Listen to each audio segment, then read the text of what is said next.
안녕하세요 여러분, 도쿄함 주식입니다. 오늘은 구독자님 요청에 따라서 넷플릭스에 대한 실적 분석이 되겠습니다. 그럼 시작하겠습니다.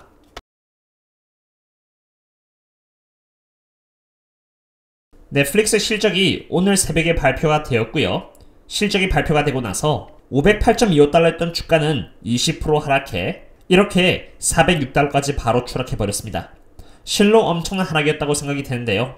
먼저 넷플릭스의 실적을 보면은 EPS는 1.33달러를 기록하면서 애널리스트의 컨센서스 대비 61.58%나 웃돌아 주었고요. 매출액은 컨센서스인 7.71빌리언 달러 대비해서 2.37밀리언 달러 이상인 0.03% 정도 웃돌아 주면서 EPS 그리고 매출액 모두 기관의 예상치를 만족하는 실적을 보여주었다고 생각합니다. 그렇다면은 넷플릭스 실적 중에서 어떠한 부분이 그렇게 마음에 들지 않았기에 주가가 크게 하락했을까요?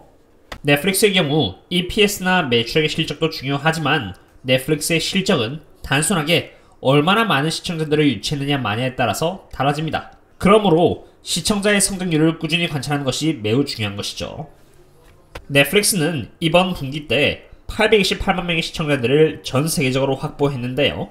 넷플릭스가 3분기 실적 발표 때 당시 내놓은 넥스트 가이던스였던 850만 명의 시청자들을 확보하지 못한 것입니다. 그리고 2022년 1분기 가이던스로 286만 명의 시청자들을 확보하게 될 것이라고 언급을 했는데 생각보다 꽤 많이 적은 가이던스 또한 하락에 불을 지폈다고 봅니다. 시장에 실망한 부분은 이것뿐만이 아닙니다.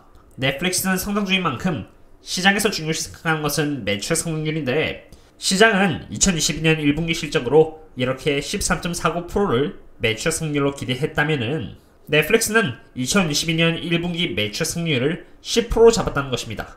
게다가 10%의 매출 성률은 지금까지 넷플릭스가 보여주었던 퍼포먼스 중에서 이렇게 가장 적은 예상치입니다. 넷플릭스에게 있어서 중요한 점은 시청자의 성장률 그리고 이에 따른 매출 성률인데 두 개 모두 실망스러운 가이던스가 제시되고 있으니 주가는 크게 하락한 것입니다. 그럼 이제 넷플릭스의 밸류에이션을 통해서 주가가 이렇게 빠졌는데 기회라고 생각하고 살지 말지에 대해서 한번 알아보도록 하겠습니다. 넷플릭스의 지금 현재 주가는 412.45달러로 넷플릭스가 2022년 13.18달러의 EPS를 기록해준다고 했을 때 넷플릭스의 PE 멀티플은 412.23달러 나누기 13.18을 하면은 이렇게 31.27이라는 PE 멀티플이 나옵니다.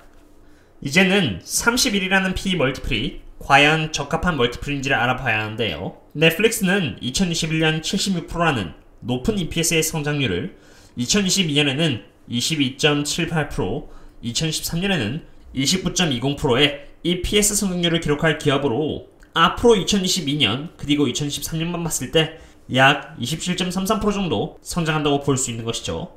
그리고 그러한 상태에서 넷플릭스의 적합한 멀티플은 27 정도인 것입니다.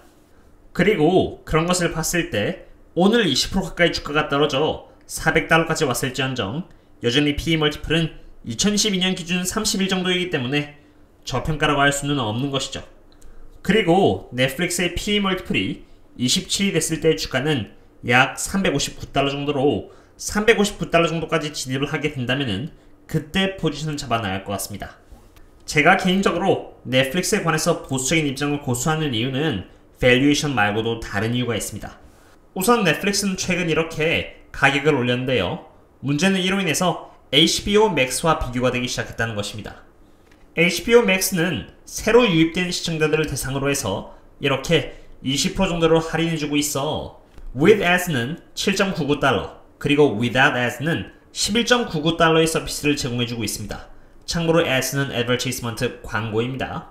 물론 제공되는 컨텐츠 자체가 다르니 그런 거 아니냐라고 할 수 있겠지만 실제로 미국과 캐나다에서의 시청자들은 거의 성장하지 않는 양상을 보여주고 있습니다.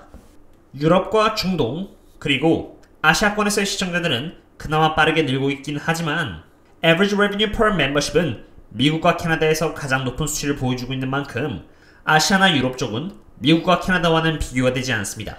미국과 캐나다 쪽에서 더 많은 시청자가 유치가 되어야 되는데 높은 가격과 높은 경쟁 때문에 미국과 캐나다에서의 매출 성장률이 지체되고 있는 것입니다.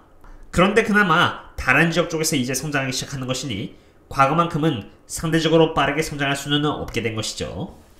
오늘은 이렇게 넷플릭스의 실적과 밸류에이션을 중점으로 알아보았습니다. 넷플릭스가 빠르게 성장하는 기업이었다가 가격을 올리면서 이제는 수익을 추구하는 형태로 기업이 점차 바뀌어가는 것은 아닌가라고 생각이 됩니다.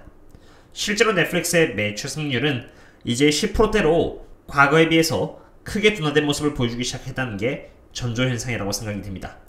이러한 이유에서 멀티플 컴프레션이 일어났으며 주가 또한 크게 하락하는 모습을 보여주었는데 제가 분석하기에는 여전히 넷플릭스는 앞으로의 EPS 성장을 대비해서 적어도 저평가는 아니라고 생각됩니다. 오늘의 분석은 여기까지 하도록 했고요. 월, 수, 금요일날에 쓸 멤버십 라이브를 통해서 또 다양한 기업의 밸류에이션을 알아보는 시간을 가져보도록 하겠습니다. 그럼 다음에 또 만나요. See you later.